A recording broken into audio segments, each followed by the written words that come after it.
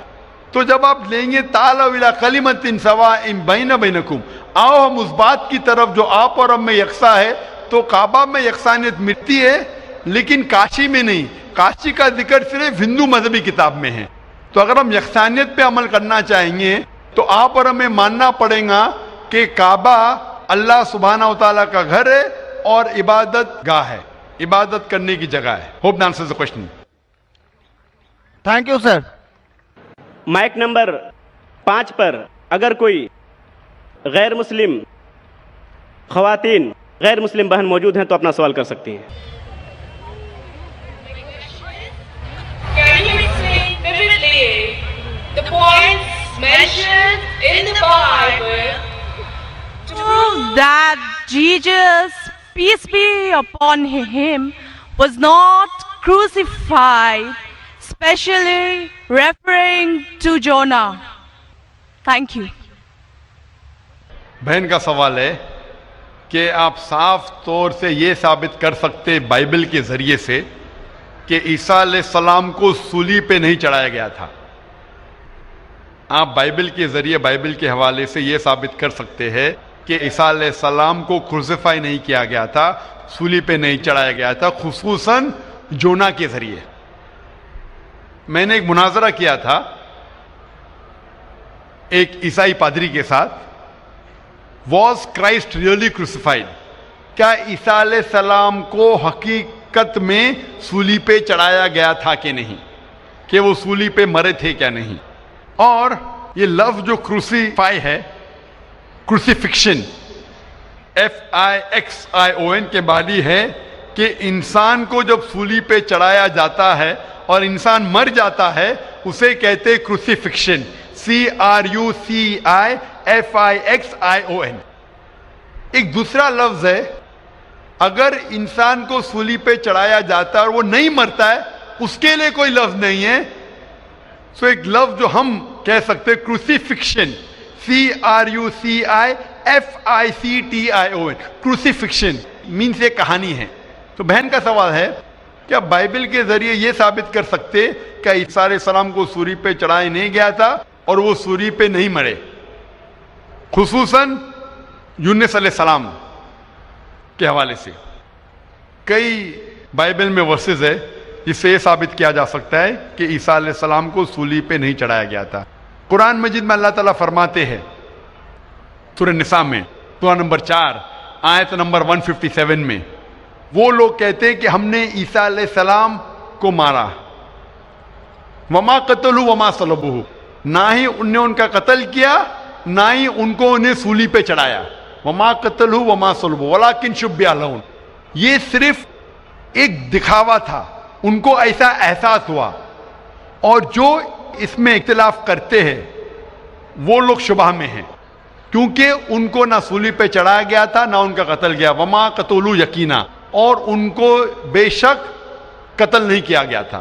تو قرآن مجید میں صاف طور پہ کہا گیا ہے کہ عیسیٰ علیہ السلام کو نہ قتل کیا گیا نہ سولی پہ چڑھایا گیا تھا, یہ صرف ان کو لگا. اور جو کوئی اس میں اختلاف کرتا ہے وہ شبہ میں ہے. ولیکن شبہ لہم, کیونکہ عیسیٰ علیہ السلام کو نہ سولی پہ چڑھایا گیا نہ قتل کیا گیا. ابھی یہ قرآن مجید میں کیونکہ لکھا ہے تو ہم مسلمان مانتے ہیں. ہم بائبل سے کیسے ثابت کر سکتے ہیں کہ عیسیٰ علیہ السلام کو سولی پہ نہیں چڑھایا گیا؟ لکھا ہے گاسپل آف میتھیو میں چیپٹر نمبر 12 ورس نمبر 38 میں کہ جب لوگ آتے ہیں اور عیسیٰ علیہ السلام سے کہتے ہیں کہ آپ ہمیں ایک معجزہ دکھاؤ, ہمیں نشانی دکھاؤ تاکہ ہم مانیں کہ آپ اللہ کے پیغمبر ہیں, تو عیسیٰ علیہ السلام کہتے ہیں O evil and adulterous generation, you seek after a sign, no sign shall be given to you except the sign of Jonah. عیسیٰ علیہ السلام کہتے ہیں, انہیں گالی دیتے ہیں اور کہتے ہیں کہ آپ کو کوئی نشانی دی نہیں جائیں گی, کوئی معجزہ دی نہیں جائیں گا, صرف سائن آف جونا, یونس علیہ السلام کی نشانی. No sign shall be given to you except the sign of Jonah. For as Jonah was 3 days and 3 nights in the belly of the fish, so shall the Son of Man be 3 days and 3 nights in the heart of the earth. یہ ہے حوالہ gospel of Matthew کا chapter number 12 verse number 38 سے لے کے 42 تک. عیسیٰ علیہ السلام کہتے کہ تمہیں کوئی نشانی نہیں دی جائیں گی, صرف نشانی یونس علیہ السلام کی. جس طریقے سے یونس علیہ السلام 3 دن اور 3 رات مچھلی کے پیٹ میں تھے, اسی طریقے سے میں دھرتی کے پیٹ میں 3 دن اور 3 رات رہوں گا. ابھی ہمیں جاننے کے لیے کہ سائن آف جونا کیا ہے, یونس علیہ السلام کی نشانی کیا ہے, ہمیں جانا پڑے گا دا بک آف جونا. ایک بائبل میں کتاب ہے جس کا نام ہے جونا, یونس علیہ السلام. یہ کتاب صرف 2 پیج کی ہے, یہ بہت چھوٹی کتاب ہے بائبل میں. اس کتاب کی شروعات میں لکھا ہے کہ اللہ سبحانہ و تعالیٰ نے اپنے پیغمبر یونس علیہ السلام کو کہا تھا کہ اپنا پیغام پہنچاؤ, آپ جا کے پیغام پہنچاؤ نینوا کے لوگ کی طرف. یونس علیہ السلام بائبل کے مطابق کہتے ہیں وہ ڈرتے ہیں کہ یہ لوگ کیا پیغام سمجھ پائیں گے, اسی لیے نینوا جانے کے بدلے وہ ایک کشتی میں سوار ہوتے جوپا کی طرف. اور اس وقت ایک سپرسٹیشن تھا, سپرسٹیشن مطلب اندھ وشواس تھا کہ اگر کوئی اپنے مالک کا کہنا نہیں مانتا اور مالک کی نافرمانی کرتا ہے تو ایک سٹارم آ جاتا ہے سی میں, دریا میں ایک سٹارم آتا ہے. تو سٹارم آنے کی وجہ سے لوگ کہتے ہیں کہ ہم میں سے کسی ایک نے اپنے مالک کی بات نہیں مانی. یہ سب لکھا ہے بائبل میں بک آف جونا میں. یونس علیہ السلام کیونکہ اللہ سبحانہ تعالیٰ کے پیغمبر تھے, بائبل میں لکھا ہے کہ انہوں نے بات مان لی اور کہا کہ میں اپنی مالک کا کہنا نہیں مان رہا ہوں اور نینوا کے بدلے جوپا جا رہا ہوں, تو میری وجہ سے یہ سٹارم آیا. سٹارم کو کیا کہیں گے دریا میں؟ سٹارم, طوفان. طوفان, یہ طوفان دریا میں کیوں آ رہا ہے؟ کہ طوفان یونس علیہ السلام کہتے کہ میری وجہ سے آ رہا ہے, کیونکہ میں میری مالک کی بات نہیں مان رہا ہوں. اور اس وقت یہ اندھ وشواس تھا, سپرسٹیشن تھا کہ جو مالک کی بات نہیں مانے گا اس کو دریا میں پھینکیں گے تو طوفان ختم ہو جائے گا. تو یونس علیہ السلام کہتے کہ میری غلطی ہے, مجھے پھینکو. تو کیا کرتے لوگ یونس علیہ السلام کو پکڑ کے دریا میں پھینکتے ہیں. تو مجھے یہ پوچھنا ہے کہ یونس علیہ السلام کو جب دریا میں پھینکتے ہیں, بائبل میں لکھا ہے, تو یونس علیہ السلام زندہ تھے یا مردہ تھے؟ Sister, when Jonah was thrown into the water, I want to ask you the question, was Jonah dead or alive? He was alive. He was alive, زندہ تھے. ماشاءاللہ صحیح فرما رہی ہے. طوفان اتنا زور کا آ رہا تھا, طوفان میں اگر ایک زندہ انسان کو ڈالتے ہیں, وہ طوفان میں دریا میں انسان مرنا چاہیے, لیکن یونس علیہ السلام مرے یا زندہ تھے؟ He ought to die in the storm. Was he dead or was he alive? He was still alive. ماشاءاللہ صحیح جواب ہے. کہ طوفان میں مرنا چاہیے، لیکن کیونکہ وہ اللہ کے پیغمبر تھے، زندہ تھے، اس وقت ایک مچھلی آتی ہے اور مچھلی ان کو نگل لیتی ہے. A fish comes and gobbles them up. مچھلی کی پیٹ میں یونس علیہ السلام زندہ تھے یا مردہ تھے؟ In the belly of the fish was Jonah dead or alive? He was alive. He was alive. وہ زندہ تھے. مچھلی کے پیٹ میں 3 دن مچھلی یونس علیہ السلام کو پیٹ میں لے کے بائبل کے مطابق وہ گھومتی ہے، سارے سمندر گھومتی ہے 3 دن تک. مچھلی کی پیٹ میں سفوکیشن، نہ برابر سے انسان سانس لے سکتا ہے نہ جی سکتا ہے. انسان کو مرنا چاہیے یا جینا چاہیے؟ مرنا چاہیے. لیکن یونس علیہ السلام زندہ تھے یا مر گئے؟ جونا, though he was 3 days, he was there in the belly of the fish. For 3 days the fish took him in the water. He ought to die. Was Jonah yet dead or alive? He was still alive. He was still alive. ماشاءاللہ ابھی تک زندہ تھے. بہن صحیح جواب دے رہی ہے. 3 دن کے بعد وہ مچھلی یونس علیہ السلام کو الٹی کر دیتی ہے, مطلب پیٹ میں سے باہر نکلتے یونس السلام اور وہ سمندر کے کنارے پہ آتے ہیں. زندہ یا مردہ؟ The fish vomits out Jonah, peace be upon him, and throws him onto the shore. When Yunus alayhi salam, when Prophet Jonah was thrown on the shore, was he dead or alive? He was alive but unconscious. Alive but unconscious. After some time, did he gain consciousness or not? Yes, he did. Fine. Finally he was conscious and alive. Na? Alive. Fine. Alive. So alive, alive, alive, alive. Miracle of a miracle of a miracle of a miracle. وہ زندہ تھے. ایک زندہ آدمی کو دریا میں جب پھینکتے مرنا چاہیے, نہیں مرتے ہیں, زندہ رہتے, معجزہ. طوفان میں مرنا چاہیے, نہیں مرتے, زندہ رہتے, معجزہ. مچھلی آ کے نگل لیتی ہے, مرنا چاہیے, زندہ رہتے, معجزہ.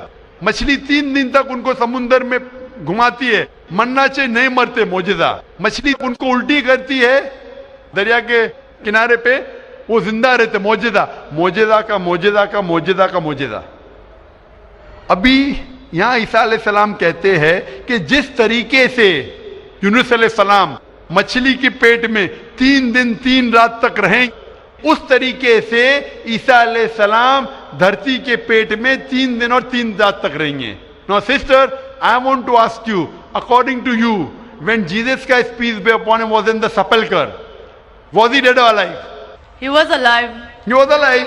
So if he was alive, then how was he crucified? Crucified means someone dying on the cross. بہن کہہ رہی کہ عیسیٰ علیہ السلام جب ان کو لے کے گئے تھے قبر میں, وہ زندہ تھے. تو کروسیفائی ہونے کے لیے, سولی پہ مرنے کے لیے انسان کو مرنا چاہیے. تو وہ بائبل کے مطابق وہ سولی پہ لگایا گیا تھا لیکن مرے نہیں, انہیں اتارا گیا تھا, وہ زندہ تھے. اور جب قبر میں لے کے گئے تھے سپل کر, اس ٹائم بہت لمبی چوڑی قبر ہوتی تھی, بوگدا ہوتا تھا, بڑا بوگدا ہوتا تھا جس کے اندر انسان کھڑا بھی ہو سکتا تھا. 3 دن اور 3 رات تک عیسیٰ علیہ السلام فرماتے کہ جس طریقے سے یونس علیہ السلام 3 دن اور 3 رات مچھلی کے پیٹ میں رہیں, اسی طریقے سے میں 3 دن اور 3 رات دھرتی کے پیٹ میں رہوں گا. اس کا مطلب عیسیٰ علیہ السلام زندہ تھے. اگر زندہ تھے تو سولی پہ نہیں مرے ہو. تو اسی لیے بائبل کے ذریعے یہ ایک طریقہ ہے ثابت کرنے کے لیے کہ عیسیٰ علیہ السلام سولی پہ نہیں مرے, وہ زندہ تھے. اور قرآن مجید کی بات صحیح ہے کہ وما قتلوا وما صلبوا, نہ وہ سولی پہ مرے نہ ان کا قتل کیا ہے. یہ صرف ایک شک اور شبہ ہے. Hope that answers the question, sister. Thank you. Sister, I would like to ask you that now do you believe that Jesus Christ, peace be upon him, did not die on the cross? I do believe, but I just wanted to prove my friends or my colleagues as to Jesus Christ was not crucified according to their own version, that is Bible.